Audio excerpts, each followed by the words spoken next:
ଟିକେ ଲାଜ ଅଂଶଟା ରୁହେ ଟିକେ ଲାଜ ଅଂଶଟା ରୁହେ ମୁଁ ମୋଟା ହେଇଯାଇଛି ତାଙ୍କର ଯୋଉ ମାନେ ରୋଷେଇ ଖାଇ ଖାଇକି ମୁଁ ଟିକେ ହେଲ୍ଦି ହେଇଯାଇଛି ଆଗରୁ ପତଳା ଥିଲି ଏତେ କେୟାର କରେ ଯେ ତାକୁ ନିଦ ନାହିଁ ସେ ଯାଇକି ସେ ଲେନ୍ସ ମଧ୍ୟ ଲଗାଉଥିଲା। ବିବାହ ପରେ ମୁଁ ନୁହଁ ସମସ୍ତ ପୁରୁଷ ଜାତି ଚେଞ୍ଜ ହେଇଯାନ୍ତି ସମସ୍ତ ପୁରୁଷ ଜାତି ଚେଞ୍ଜ ହେଇଯାନ୍ତି ଜୟଦେବ ବହୁତ ଭଲ ପାଏ କୁକିକୁ କାରଣ ସେଟା କହିପାରୁନି ଏଇ ଆଗରେ କି ଖୁସି ଖବର ପାଇଁ ବହୁତ ସମୟ ଅଛି ଖୁସି ଖବର ପାଇଁ ବହୁତ ସମୟ ଅଛି ରାତି ସାରା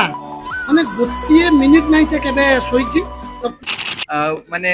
ୱାଇଫ ସହିତ କଣ କମ୍ଫର୍ଟେବଲ ଜୋନ୍ ଟା ବହୁତ ମାନେ ବହୁତ ମାତ୍ରା ଥାଏ ତ ମାନେ ଆପଣ ମାନେ ଟିକେ ତାର ୱାଇଫ ରୋମାନ୍ସ ଟୁ ନେଇକି ଯୋଉ ବି ଏକ୍ସପ୍ରେସନ ହଉ କି ଯାହା ବି ନିଜର ଯୋଉ ଗୋଟେ ଥାଏ ଆପଣ ଆରାମସେ ଖୁଲିକି ପୁରା ସେ ଭିଡିଓରେ ଦେଇପାରିବେ ଆଉ ଯାହା ଟିକେ ଲାଜ ଅଂଶଟା ରୁହେ ଟିକେ ଲାଜ ଅଂଶଟା ରୁହେ ଆଚ୍ଛା ଫାଷ୍ଟ ତ ସମସ୍ତଙ୍କୁ ନମସ୍କାର ଆଉ ଯୋଉଟା କି ଏବେ ବି ଟିକେ ଆଗରୁ କହୁଥିଲି କନ୍ଧମାଳ ହଳଦୀ ଯୋଉଟା ଏବେ ମାନେ ଭାଇରାଲ ଚାଲିଛି କି ଯାହା ବି ଚାଲିଛି ସେ ସବୁ ଖାଲି ଆମର ନିଜର ପରିଶ୍ରମ ନୁହଁ ସମସ୍ତଙ୍କ ପରିଶ୍ରମ ଅମସମ ଭାଇଙ୍କଠୁ ନେଇକି ବାବୁ ଭାଇଠୁ ନେଇକି ପ୍ରତ୍ୟେକ ପ୍ରଡକ୍ସନ ଠୁ ନେଇକି ସମସ୍ତେ ମାନେ ମିଶିକି ଯୋଉ ଟିମ୍ ୱାର୍କ କରିଛନ୍ତି ତାର ଇଏ ଫଳ କେବେ ଟ୍ରେଣ୍ଡିଂ ରେ ଚାଲିଛି କି ମାନେ ଭିଡିଓ ହଉ ଗୀତ ହଉ ସମସ୍ତେ ପସନ୍ଦ କରୁଛନ୍ତି ଆଉ ଆପଣ ମାନଙ୍କ ବି ବହୁତ ହାତ ଅଛି ସେ ତାକୁ ବି ଗୋଟେ ମାଇଲଷ୍ଟୋନ କୁ ପହଞ୍ଚେଇବା ପାଇଁ କାରଣ ଆମେ ଆମ କାମ କରୁ ପରେ ଯୋଉ ଗଣମାଧ୍ୟମ ପାଖକୁ ଯୋଉ ପହଞ୍ଚେ ସେଟା ଆପଣ ମାନଙ୍କର ହିଁ ହାତ ଥାଏ କାରଣ ମିଡିଆ ଭାଇ ମାନଙ୍କ ବିନା ଆମେ ଷ୍ଟାର ମାନେ ବହୁତ ଅଧୁରା 50-50 କିଛି ଦର୍ଶକ କହୁଛନ୍ତି ଯଦି କନ୍ଧମାଳ ହଳଦୀରେ କୁକିଜ୍ ଥାନ୍ତେ ଆହୁରି ଭଲ ହେଇଥାନ୍ତା। ଯେମିତି ହଁ ଯେମିତି କୁହାଯାଏ ନା ଦାନେ ଦାନେ पे लिखा है खाने वाले का नाम ତ ମେ ବି ଏଇଟା ତାଙ୍କ ସହିତ ମୋର ନଥିଲା ନେହାଙ୍କ ସହିତ ଥିଲା ତ ସେଥିପାଇଁ ହେଇପାରୁନି କିନ୍ତୁ ଆଗକୁ ଆହୁରି ଭଲ ଭଲ ପ୍ରୋଜେକ୍ଟ ଅଛି ତାଙ୍କ ସହିତ ଆଉ ଆଶା କରିକି ସେ ସବୁ ବି ଦର୍ଶକ ବହୁତ ପସନ୍ଦ କରନ୍ତୁ ଭାଇ ଅଲଗା ହିରୋଇନଙ୍କ ସାଙ୍ଗରେ କାମ କରିବା ଆଉ ନିଜ ୱାଇଫଙ୍କ ସାଙ୍ଗରେ କାମ କରିବା ଭିତରେ କଣ ଗୋଟେ ଫରକ ଥାଏ? ଫରକ ତ ନିହାତି ଅଛି ମାନେ ୱାଇଫ ସହିତ କଣ କମ୍ଫର୍ଟେବଲ ଜୋନ୍ ଟା ବହୁତ ମାନେ ବହୁତ ମାତ୍ରା ଥାଏ ତ ମାନେ ଆପଣ ମାନେ ଟିକେ ତାର ୱାଇଫ ରୋମାନ୍ସ ଟୁ ନେଇକି ଯୋଉ ବି ଏକ୍ସପ୍ରେସନ ହଉ କି ଯାହା ବି ନିଜର ଯୋଉ ଗୋଟେ ଥାଏ ଆପଣ ଆରାମସେ ଖୁଲିକି ପୁରା ସେ ଭିଡିଓରେ ଦେଇପାରିବେ ଆଉ ଯାହା ଟିକେ ଲାଜ ଅଂଶଟା ରୁହେ ଆଚ୍ଛା ଜଗନ୍ନାଥଙ୍କୁ କଣ ମାଗିବେ ରଥଯାତ୍ରା ଆସୁଛି ଯେହେତୁ ବିବାହ ସରିଛି ସେ ଆଗକୁ ଆସୁ ଜଗନ୍ନାଥଙ୍କୁ ଆମେ ସମସ୍ତେ ଜାଣୁ ମାନେ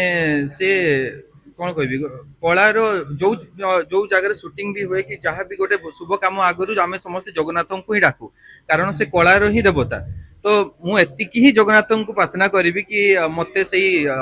ଯୋଉ ସାମର୍ଥ୍ୟ ଦିଅନ୍ତୁ ସେତିକି ଦର୍ଶକଙ୍କୁ ଭଲ ପାଇବା ଦିଅନ୍ତୁ କି ମୁଁ ଆଗକୁ ଆହୁରି ଭଲ କାମ କରେ ଆଉ ଆଗକୁ ମାନେ ନିଜ ସହିତ ଆମ ଓଡିଶାର ବି ନାମ ରଖେ ଖୁସି ଖବର ପାଇଁ ବହୁତ ସମୟ ଅଛି ଏଇଟା ମାଗିଲେନି ନା ନାଇଁ ଯେ କୁକିଜ୍ କର ମୋର କେତେ ଗୋଟେ ଭଲ ଫିଲ୍ମ କରିବୁ ଓଡ଼ିଆ ଫିଲ୍ମ ଗୋଟେ ଆସିବ ଜୟଦେବ ହିରୋ କୁକିଜ୍ ହିରୋଇନ୍ ଭଲ ରୋମାଣ୍ଟିକ ସିନ୍ ଥିବ ରୋମାଣ୍ଟିକ ଆଡେ ବେଶୀ ପଳଉଛି ଆକ୍ଚୁଆଲି ହଁ ମାନେ ଛୋଟବେଳୁ ହିଁ ମୋର ବହୁତ ଆଶା କି ମାନେ ଭଲ ଗୋଟେ ମୁଭିରେ କାମ କରେ ଯୋଉଟା ପାଇଁ କି ଦର୍ଶକଙ୍କ ପାଖରେ ଆଉ ସାରା ଓଡିଶା ବି ନୁହଁ ଏବେ ଯେମିତି ପ୍ୟାନ୍ ଇଣ୍ଡିଆ ସବୁ ଚାଲିଛି ପ୍ୟାନ୍ ଇଣ୍ଡିଆ ମୁଭି ତ ଚାହେଁ ଓଡିଶା ନୁହଁ ପୁରା ଇଣ୍ଡିଆରେ ଆମ ଓଡିଶାର ମୁଭି ଯାଇକି ପହଞ୍ଚୁ ତ ସେ ସୌଭାଗ୍ୟ ଏବେ ପର୍ଯ୍ୟନ୍ତ ମିଳିନି ଆଉ ଦେଖାଯାଉ ଆଗକୁ ଆଶା କରିକି ଭଲ ସେମିତି କିଛି ପ୍ରୋଜେକ୍ଟ ମିଳୁ ଯୋଉଟା ପାଇଁ ଯୋଉଠିକି ମୁଁ ନିଜର ଯାହା ସାମର୍ଥ୍ୟ ଅଛି ନିଜର କଳା ଦେଖେଇ ପାରେ ଲୋକମାନଙ୍କ ପାଖକୁ ପହଞ୍ଚି ପାରେ ଲୋକମାନଙ୍କ ଭଲ ପାଇବା ପାଇପାରେ ବିବାହ ପରେ ଜଦ କିଛି ଚେଞ୍ଜ ହେଇଛନ୍ତି ନା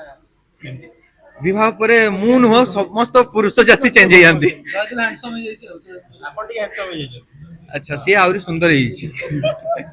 କୁକିଜକୁ ଟିକେ ବାହାହେଲା ପରେ ଟିକେ ଲୁଚେଇକି ରଖୁଛନ୍ତି କି ମାର୍କେଟ ହିସାବରେ ନା ନା ସେମିତି କିଛି କଥା ନୁହଁ ବାହାଘର ପରେ ଆକ୍ଚୁଆଲି ଯେମିତି ଗୋଟେ ବିବାହ ବନ୍ଧନରେ ବାନ୍ଧି ହେଲା ପରେ ସମସ୍ତଙ୍କୁ କିଛି ଟାଇମ ଦରକାର ଥାଏ ନିଜ ପରସ୍ପରକୁ ବୁଝିବା ପାଇଁ ତ ସେମିତି ଗୋଟେ ଫେଜ୍ ଥିଲା କହିପାରିବି ଆମ ଦି ଜଣଙ୍କର କାରଣ ତାପରେ ଦେଖିଥିବେ ତାଙ୍କର ବି କିଛି ପ୍ରୋଜେକ୍ଟ କମ ଥିଲା ମୋର ବି ପ୍ରୋଜେକ୍ଟ କମ ଆସୁଥିଲା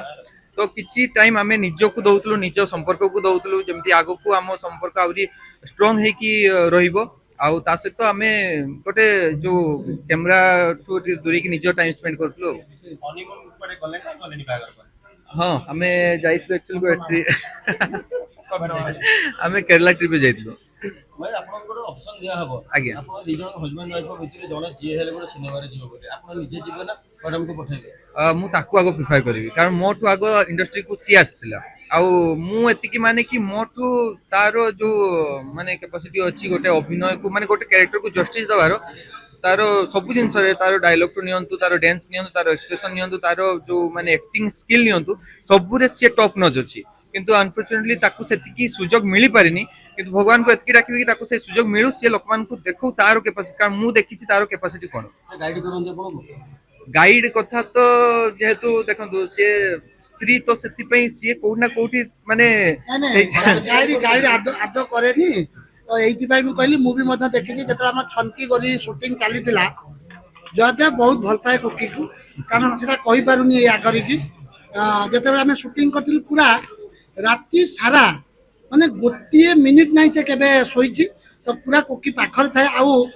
ମୋର ମନେ ପଡୁଛି ସେ ଭିଡିଓଟି ମଧ୍ୟ ତାଙ୍କ ଆଇଡିରେ ପଡିଛି, ମୁଁ ବି ପକେଇଥିଲି। ଗୋଟେ ଲେନ୍ସ ତା ଆଖିରୁ ଟିକେ ଖସି ଯାଇଥିଲା,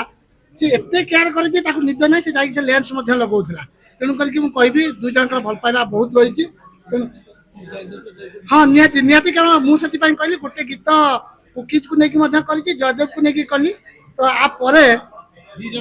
ଦି ଜଣକୁ ନେଇକି ପ୍ଲାନ୍ ଅଛି ସେଟାକୁ। କନ୍ଧମାଳ ହଳଦୀ ରୋଷେଇ କରିକି କି ଦେଇଛନ୍ତି କିଛି ନା ନାହିଁ? ଆଜ୍ଞା ଆଜ୍ଞା କନ୍ଧମାଳ ହଳଦୀ ରୋଷେଇ ହଁ କନ୍ଧମାଳ ହଳଦୀରେ କରିଛନ୍ତି, କାରଣ ମାଙ୍କର ଆକ୍ଚୁଆଲି ଜବ୍ ଥିଲା କନ୍ଧମାଳରେ। ତ ସେତେବେଳେ ସିଏ ସେଠୁ ହଳଦୀ ପଠାଉଥାନ୍ତି ଆମକୁ ଭୁବନେଶ୍ୱର, କାରଣ ସେ ହଳଦୀ ପିଓର ଥାଏ ନା, ସେଥିପାଇଁ ସେଠୁ ପଠେଇଛନ୍ତି। ସେଥିପାଇଁ ଯେତେବେଳେ ଫାଷ୍ଟ ଆସିଲା କନ୍ଧମାଳ ହଳଦୀ, ମୁଁ ଫାଷ୍ଟ ଚାନ୍ସରେ ହଁ କହିଦେଇଥିଲି। ଯେତେବେଳେ ଫାଷ୍ଟ ମୁଁ ରୋଷେଇ କରୁଥିଲି, ମାନେ ତାପରେ ସିଏ କହିଲେ କି ନା ମାନେ ତମେ ରୋଷେଇ ରୁମକୁ ଏଲାଉ ନାହିଁ, ମତେ ଟୋଟାଲ ରୋଷେଇ ରୁମ ରୁ ଦୂରରେ ରଖନ୍ତି ଏବେ। ତମେ ରୋଷେଇ ରୁମକୁ ଆସିବନି, ଏଠିକା କାମ ମୋର, ମତେ ଏଣ୍ଟ୍ରି ବି କରିବା ଦିଅନ୍ତି ସେଠି। କି ମୁଁ ମାନେ ଯେବେ ବି ରୋଷେଇ କରିଛି ବ୍ୟାଚଲର ଟାଇମ ରୋଷେଇ କରିଛି, ତ ମତେ ବି ଜଣା ନାହିଁ ଭଲ ଲାଗୁଥିବ କି ନାହିଁ, କିନ୍ତୁ ପଚାରିଲେ ତ ହଁ ହିଁ କହିବେ ଭଲ ଲାଗୁଛି। ଏଇଟା ଭୁଲ କହିଲେ, ମୁଁ ମୋଟା ହେଇଯାଇଛି।